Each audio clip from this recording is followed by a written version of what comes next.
Welcome into a new episode of Bear Bites. I'm Ben Spicer, joined by Kevin Colley. We've taken a couple weeks off to regroup and refresh and recharge, and we rejoin you in the midst of spring sports season. Baseball and softball well underway, track, tennis. We're talking about a little bit of everything here at Shawnee State on this episode of Bear Bites. We'll also recap some winter sports as well, but let's go to the diamond. Let's go to the softball field and talk about the Bears baseball and softball team. We'll start with the baseball team. Off to a good start, trying to build off what they kind of established last year and continue to build a winning culture within the program. And it looks like, as they continue to grow and hit their stride come conference play when it ramps up and conference tournament season, they're certainly a team that I think will be making some noise when it's all said and done, Kevin. Yeah, I mean, the baseball program what stands out right now is their hitting ability, 1 through 9, hitting .315 as a team.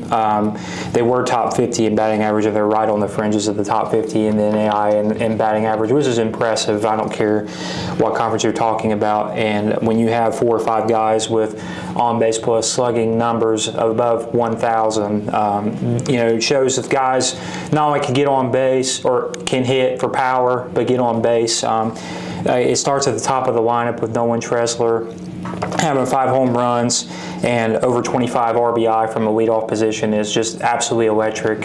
He was a top 500 player in the country coming out of high school out of Woodstock, Georgia, and he is a Division I transfer from Georgia Southern, who also played Division II baseball at Columbus State, that has already exceeded 100 hits in 2 years. And he just brings a great approach every time he's at the plate. He doesn't swing at bad pitches and really is patient and looks for his pitch. And I think that really just sets the tone for the rest of the lineup. You've got a mixture of guys like Adam Kowalski kind of said it best. He's kind of like more like a 6-tool player. So he can do just about anything well. But then you've got guys that play with grit, like Hunter Warner is willing to play about any infield position and can at a high level, but then he takes a great approach to the plate, great leader. I think he's a great example for what a player coming into any baseball program, including Shawnee State, should be a guy that's willing to accept any role in the lineup, and he's being rewarded for that with his numbers. I think those 2 guys have really set the tone, but then when you add guys that are talented, such as Jace Parnan and Mason Reed being a cleanup hitter, and Parnan's bounced between the 2 slot to the 6 slot in the hitting order, and then you have a Ryan Scott that's just solid, is a good, gritty, hard-nosed player as well, plays above his stature. Zach Gasper is another guy that has been huge in right field and is having a career year, and he works super hard in the weight room, has been super dedicated throughout his career there, and it's showing with his batting average being about 330, 340 the whole year. Between those guys, and Eli Jones is having about a year that's 340, has more walks than strikeouts. So when you look at those guys, they each bring different intangibles, but they're each hard-working players that care about winning and have the same goals in mind, which is to win a conference championship and get Shawnee State back to a rightful spot in the national tournament. And the result is a team that's 17-10, 7-5 in the River States Conference, and sitting solidly in the top 3. And looking this weekend against West Virginia Tech to pick up its 4-series win over its first 5 to start conference play. Great position to be in, and I look forward to seeing what those guys can do. They're a great team together. I love the fight, the chemistry, the unity that all the guys have for one another, and the coaching staff has done a tremendous job, from Coach Kowalski as an assistant to Krebs as an assistant to assistant head coach Drew Lowe, and then of course Rob Baylor's guiding the ship. All of them bring great components, approaches to the game, and intangibles that's led to the success so far. I am going to come out and check out the baseball team. I haven't got to yet, but next week I've got Bluefield circled, so I'm looking forward to that, getting the chance to come out and shoot some video, take some pictures of the baseball team. I did get to see the softball team. It's been a couple weeks, so we'll have to catch up with the softball team as well here soon as things start to ramp up in conference play. Shawnee State softball, coming off that spectacular season a year ago, kind of had some growing pains here and there, some younger players featured in certain positions last year, but again, it seems like, as the conference play continues to heat up, up, when it's all said and done, they're going to find themselves in the mix once again on the softball side of things as well here at Shawnee State. Yeah, Coach Bradshaw and assistant coach Kerry Kine are great coaches who've been around the game, know the game very well, and there's no doubt that, you know, as the season got going and into the heart of the year, that they were going to be prepared and ready to go in every game that they played. Anytime you're starting 4 freshmen and then you're having a 5th freshman and even a 6th freshman at times coming in to pitch, you know, there's going to be growing pains. I don't care what the credentials are when you're winning. When you're playing college softball, you're dealing with players that have been in the weight room in a collegiate setting for 3, 4, 5 years. So that's obviously going to be some adjustment, but I've been so impressed with how quickly the freshmen have come along, especially the last 2 weeks. Emily Moore has from the west side right here has been terrific at shortstop. I've been really amazed. Her range was awesome in high school. She really wasn't talked about a whole lot because she is quiet. She's has a lot of humility, doesn't say much, but very intelligent, great range at shortstop, which is translated to the collegiate level, and does an excellent job with her glove, but is hitting 375 at the plate and has been terrific. I look for Emily to be definitely in the running for, I don't know if she'll win Newcomer of the Year in the conference, but she'll definitely be in the running if she keeps playing like she is. She has turned it up big time here as of late, has great extra base hitter, doubles and triples, got great speed, scored the game-winning run against Oakland City on fellow freshman Emily Cheatham's walk-off single. So a great player. Is one of those players that you look at and like, this is a high amount of tools, 5-tool talent, you know, when you look at her. And then Sydney Skyver is a 2-time state champion from Wheelersburg that is terrific. She fields her position well also at a high level. Her batting average has risen up to about 270, 275. She's going to be a big-time player as well as Emily Moore, and it's great to see a Berg native and a Sider in the same infield playing almost identical, like right beside each other, you know, instead of playing against each other, playing for their county school together on the same field. That's something about that's really neat for me to see, and their talents really translated well. Emily Cheatham's exceeded, you know, my expectations early too. She just has great energy, great passion for the game, great teammate, doesn't care where she plays, is definitely filling the role nicely of what Brittany Wolfenbarker was last year. It's kind of like a secondary leadoff hitter in that 9-hole slot. Got great speed, plays in right field right now. You know, she played center field at Portsmouth, but has moved to right with Jenna Christopher locking down that center field position, has done a terrific job. And then Kiara Williams has played left and right and is doing a great job drawing walks and getting on base and being a timely hitter in that 8-hole slot, whether it is drawing walks or getting that timely hit that helps set the table for Jenna Christopher and Sierra Dunnigan, who lead it off at the top of the order. And speaking of those two, they're just incredible talents. Sierra Dunnigan was hitting over 500 until the last game. She's now hitting about 485 and has only struck out once the whole year. Once. That is unbelievable. Yeah. And she is going to have every case and argument. If she keeps putting up the numbers she's putting up, she's going to have every argument for NAIA All-American honors. And only a sophomore, already almost approaching 100 hits for her career, is just terrific talent. One of a kind, very rare to find a girl with that type, a woman with that type of talent and ability so early. She had over 400 last year and was definitely in that conversation for Newcomer of the Year. Didn't win that, but was first team all-conference and is a great catcher.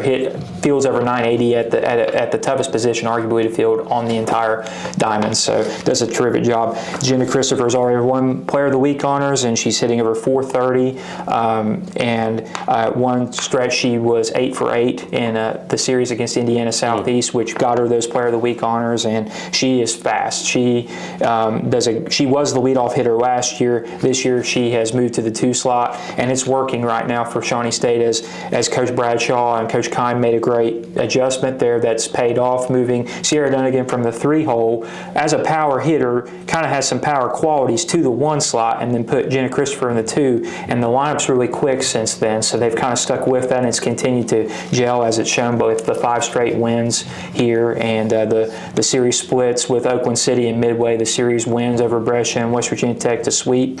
So those have been good starts for them. Then Mackenzie Hale at the 4 spot is hitting about 385, and is just a super hard worker in the weight room, great mentality, great attitude, multi-year starter, great fielder at first base, can snag various balls with her ability and her range, is just a workaholic on the diamond, and a great leader and a great cleanup hitter, and she's going to be really big down the stretch as one of the main senior components, as is Cameron Davidson, who's hitting .470 as a designated player who can also pitch. And with them and many more talents I'm not even talking about, they're going to be in great hands. Already in third place in the conference and trailing Indiana Southeast with a home series coming up against them on the 12th, and then before that the big one against Rio, with an opportunity to maybe exact some revenge on the Red Storm, who have been very good again and are leading the conference right now on the 5th. So they're going to have some opportunities to play some really quality softball against some great opponents,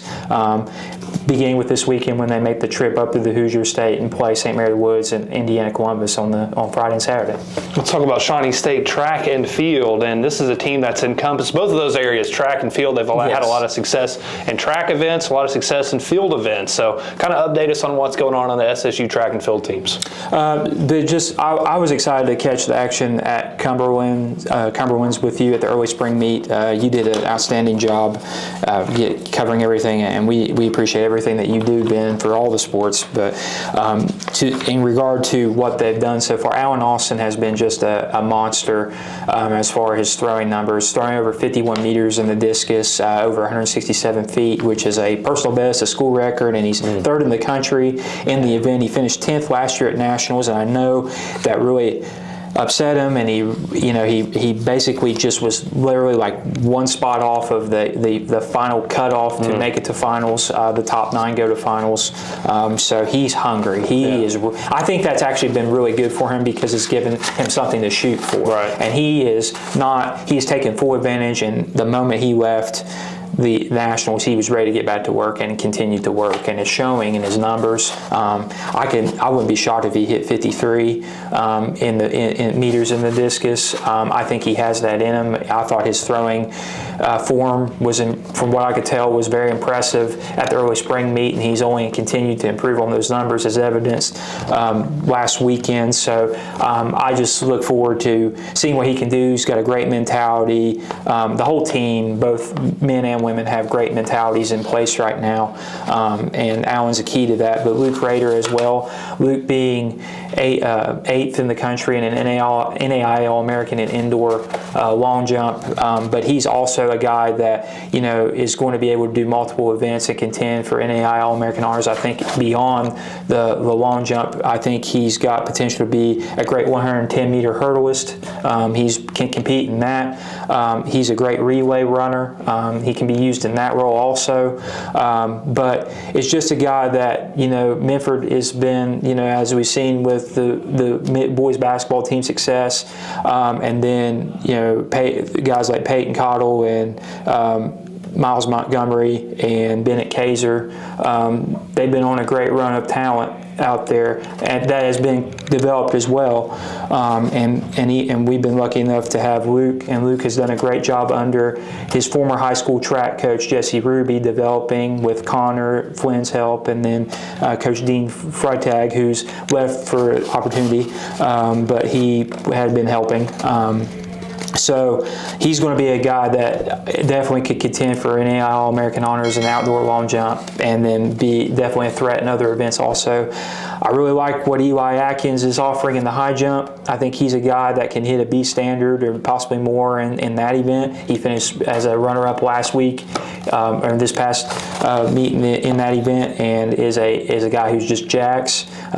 He was putting on a show here at preseason-wise with the men's basketball team with the dunk contest, and impressed some fans with his ability to get up, and he's shown that already.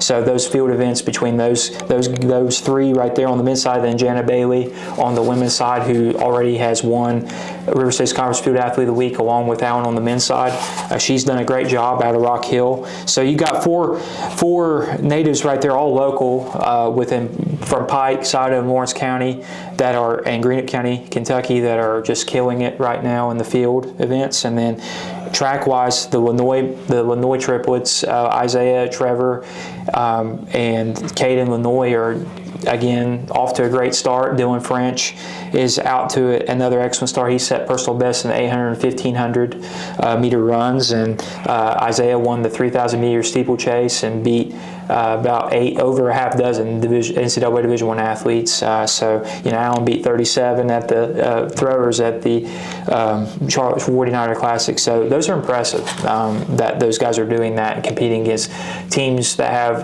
NCAA Division I support abilities and are beating them head to head in an event that's action packed with over 1,000 athletes at it. Right. So, there's going to be more opportunities for them to qualify beginning this weekend at Cedarville and then the following weekend at the Cherry Blossom and at OU Athens. So, definitely going to be fun to see what all of these athletes and more can do. I'm looking forward to what Olivia Cisco can do as a distance runner in the 5,000 and the 10,000. She's a national qualifier in the 10,000. Set that at the Lee Athletics Fast Break Invitational, which is the second week in April.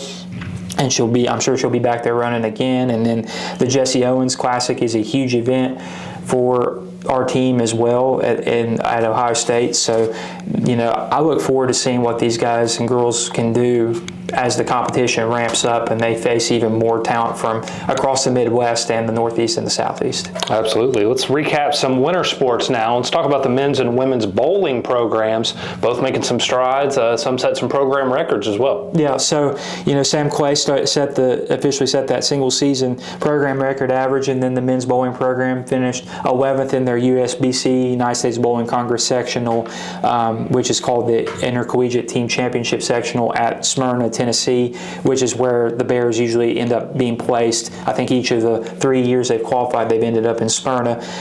Finishing 11th is the best ever finish for the program at sectionals. The top 4 go to Las Vegas, and this is regardless of whether you're the NAI or not. The top 4 go to Las Vegas for the national championships. So if you go to that and you win that, you're the national champion of national champions across all of college bowling. So, to be 11th in that, and you're only losing Sam Clay out of your top 6 is incredible. And I know Brian Sturgill, we talked yesterday, and he is already really excited about the bowlers he's got coming in on the men's side that is going to make the whole team better. As you get more competition, it's only going to make your guys more accountable and make them really be sure to be on their A game, because you don't want to be out of that top 5 and be out of that scoring loop. So, they've got great returners in Parker Waters and Zach Eisen, Jalen Sumler, all great students, great guys. Reese Allen had a good year. I thought as a freshman. Andy Shaner from Ironton had a great year. Really came on strong. He was more of a JV guy, but he bowled varsity type numbers as a JV guy. So you look at them, and then Blake Landers. That's a great group coming back to start off with, and there's guys behind them that are talented and can push. But then you have the recruiting class coming in. You knows where that 11th place rank could rise. It could be a top 4, 5, 6. You can't count that out. Because they bowled really well and we're in the top 10 the first day. Fell to 11th, but we're 8th the first day. So. Shows they have the ability to contend for that, with a year of further development. You've seen what Sam Clay can do. He improved his bowling average to 206 this year, and he started out in about the 165 to 170, 175 range. So maybe even a little less than that. So, these guys getting another year under their wings, they can only get better. And then the women's side, Olivia Bittner graduates, and she had a great career, was a part of 2 USBC sectional qualifying teams, including this year's and last year's. But the talent's still going to be there, with Honesty Evans coming back for 3 more years and kind of taking over the reins as the number 1 bowler in the group. And they've got some young pieces around her that could get better. I know Maria Mara is a freshman that has some potential, and you've got Emma Billenstein who bowled well at some events. Morgan Higgins bowled well at some events. So there's some growth that can be had there. With with that team. And Brooklyn Foose also graduating will be a key piece, a key wall. She played tennis and bowling, was kind of more of a part-time bowler to speak, but definitely also a key piece with the components she offered off of the bowling lanes with her 3.9 GPA and the accountability she had balancing both sports. So there'll be some things to replace with Olivia and Brooklyn, especially on the leadership component side, that's going to be critical. But I think honesty is the type of person and the type of player that can pick up, what they're leaving behind and continue to grow and carry this group as they continue to develop and move forward. Let's talk about the women's swimming team. They've made some strides, and you've got several athletes that you wanted to highlight from that side of things, too. Yeah, so women's swimming, we had Abigail Bosler and Katie McCafferty. They both competed at the NAI National Swimming and Diving Championships up in Elkhart, Indiana, and had combined for 3 top 25 finishes between the two. So both are coming back. Abigail will be a senior next year, and Katie will be a junior. So that team, along with Denisha Lewis, who will be a senior and is also coming back, is going to be, I look for them to be even better because, Katie and Abigail set national qualifying times and were invited to the championships, but then Denisha also set a national qualifying time. So you've got your top 3 swimmers back. I really like Mercedes Mahibwa and what she offers to the team. She has great humility, and I think is going to be great for the team and its culture going forward. So they've got some really key good development pieces there. Reagan Lewis is a multi-sport athlete who I'd say will probably be back and also be swimming too. So those are going to be, among others, critical pieces going forward. And then on the men's side, you have Tony Goodwin, Malik Nelson, Evan Bauer, Evan Sibrel, who all set NAIA national qualifying times. Bauer and Sibrel will graduate, and they'll be departing the program, and we wish them the best, and they're going to do great things. They have great GPAs, very, very much academic stalwarts, but Tony and Malik are going to be big-time athletes for Shawnee State in the years to come. Tony's got 3 years of eligibility left, and Malik's got multiple years of eligibility left himself, and already both are doing good in the classroom and have acclimated themselves well to Shawnee State. So I look for them to be key pieces as part of a team going forward, and I look for them to also be big culture setters going forward with that group as well, and look forward to seeing what they can accomplish alongside Josiah Ramdeen, who set a national standard last year, national provisional cut last year. Evan Ader is an experienced guy coming back, and other young guys that I think have potential are Alan Gonzalez. He's a guy out of McAllen, Texas, out of the Rio Grande Valley, not Rio Grande, Rio Grande in Texas. But and then you've got Luke Lunsford from Cabell Midland right here in Huntington, West Virginia, Ona area.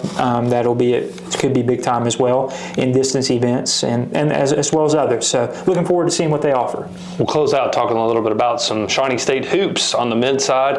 A little slow start to the season, but they really got things going and heated up. As soon as I moved back and took the position, I'm not taking credit for that. That was no, I think it was partially. I think you get your spirit helped give them a boost. We appreciate that. Thanks. Yeah. But Coach Mike and staff really got things going as conference play started to really ramp up, made some noise, won the East Division as well, and it looks like they're continuing to come up in the ranks of the program. They had a lot of great players. They lose some seniors, but it seems like the foundation has been set, and an eventual return to the NAIA tournament seems inevitable for that program. It does. I think when you have a culture setter like Trey Beard, I think for any coach, and obviously Trey's eligibility in the NAIA level is done, and he can't play anymore at this level. When you have a guy like that, that's a guy you can say, here's how this guy did it. He was a guy as a freshman, and even in the next years after that on teams that did win the national championship and didn't even make the national tournament after that didn't see a lot of time. But look what he did as a junior and senior, or senior and grad student. Because he kept coming to work, and he kept coming in the gym, and he kept preparing for the moment when it was his time. And he's a guy that any coach can turn to and say, man, like, I wish I could have a player like him. And, you know, when you have a GPA that's finished with a GPA above 3.5 as an undergrad, and then as a grad student you have above a 3.8 while balancing basketball and while balancing other off-court interests that, you know, he's trying to pursue as he prepares for, you know, life after school and life after basketball. It just says a lot about his work ethic and how prepared he is for the moments that are in front of him, and his mentality, his optimism. Those are things that, you know, people can say, you know, we can replace that, we can replace that. You can't. You can only hope to duplicate it, but you can't replace a Trey Beard. He's a one of a kind. What he has left here, he's definitely got one of the best resumes you could ever hope to find in any basketball program. From what he did in the classroom, like as we mentioned, to being second all time in 3-point field goals made, to being sixth all time in a single season point average, to being the all time leader in free throw percentage, to being the only player in program history that's won a NAIA national tournament game across 2 separate seasons, at least one or more. He just left a great legacy that many can hope to aspire for, but only few can accomplish, and it takes his work ethic and drive like his to accomplish that. And he's a credit to that. Not to mention, he also shot above 47% from three, while averaging 38 minutes a game, that's incredible to do that, and playing so many minutes, being so efficient when you're basically, you know, you're shooting your arm off from three, and then shooting over 50% last year, is just incredible. He's a testament to what hard work does, man, and just staying the course and believing in what he had and not straying from that. And the guys, the whole team, I love the way they bought into each other, and all those guys are going to be missed by you and I, because they're great, they're all good guys with great natured personalities. And we know that. The coaches know that.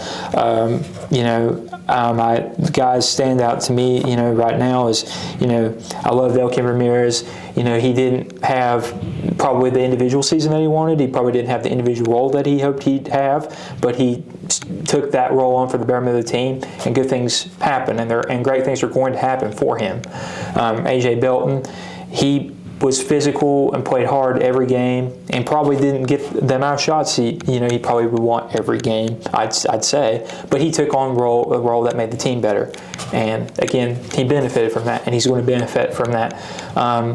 Those three guys were, kind of the three guys coming back that Mike, asked, lead this team, and they did that. They righted the ship and ended up winning a division championship, and along the way created memories that are always going to stick with them. So for that, I think all the guys on the team, whether they played a lot or they barely played any or didn't, they should be proud of that because they were a part of that. 100%. Shawnee State women's basketball obviously has a rich history, a lot of tradition here, but it had been a couple years since they had gotten to the NAIA tournament. They got back and they made it to the second round as well. So you're starting to see Dwayne Burrows as well lay that foundation, and it seems like the sky's the limit for that Shawnee State women's basketball team as well as they continue to grow under Coach Burrows' guidance. Boy, it does. And to only lose potentially, 2 players off of that team, and then have all that back. Plus, I know he's already got, his recruiting class is great already. He's going to have at least 2 players coming in that come from a very, very talent and tradition-rich program in Ohio. So already, so that's great. Right there off of the rip. But man, yes, the ceiling is limitless with what this team can do next year. They've established and laid that culture, that foundation that you were talking about, and now it's time to run with that and go full speed. This season they started off right off the rip and held Wilberforce to under 50 points, and they never really slowed down, especially on the defensive end of the court, finishing top 10 nationally in defensive points per game, and just did a terrific job. And the progression was evident even in lineup changes. And again, it's just like the men's team. And I'm not just saying this because it's rhetoric or it's because it's something that is optics. It is true. Every player on that team, whether they played a lot or didn't, or they should be proud of that because they were a part of setting the tone or template in some way, whether it was playing a lot or a little. And it starts with Sienna Gloucester, who again was just an absolute beast on the boards, had over 15 points and over 11.5 rebounds, and set the single-season rebounding record for the second year in a row. Is top 10 already in program history in career rebounds, and has only played in this program 2 years. That's insane. So, and then she's already, I believe she's somewhere hovering in that top 30 or so. I have to double check in career points, and is just doing great. Just has been doing some great things on the court and in the classroom, being named along with Trey Beard a CSC Academic All-District honoree. And then there's so many others you could talk about on that team. Miyoshi Ellis was a huge spark plug at point guard. Is just a winner. Has been to three national tournament appearances between JUCO and the NAI national tournament now. Body of work is evident that she is a great leader and she gets things done. So and she's going to be a key piece next year, and I'm looking really forward to seeing what she's able to do being in the lineup as a starter the whole season. She's going to be great. And then you've got Janiyah Chambers. Provide excellent energy off of the bench, and I think has a ton of potential as a freshman. Has rare athleticism for such a young player.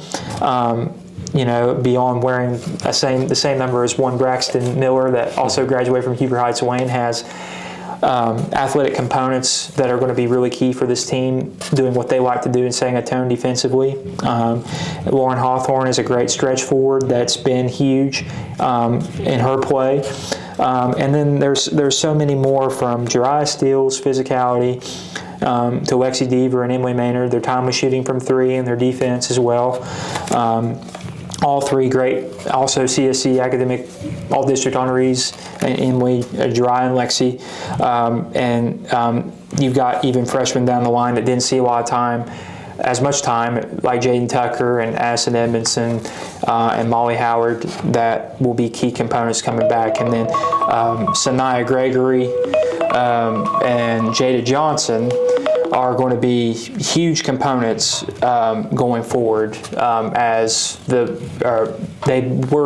are big components and have set good templates, as the others that are returning will be huge components going forward. I love, like you said, what Coach Burrows has done, along with Keisha Anderson, Marnay Holland, and Cheyenne Gloucester, in setting the tone and template and battling through some adversity this season to do what they did. It says a lot about their character, and it says a lot about what the team was able to persevere and get done together as a group.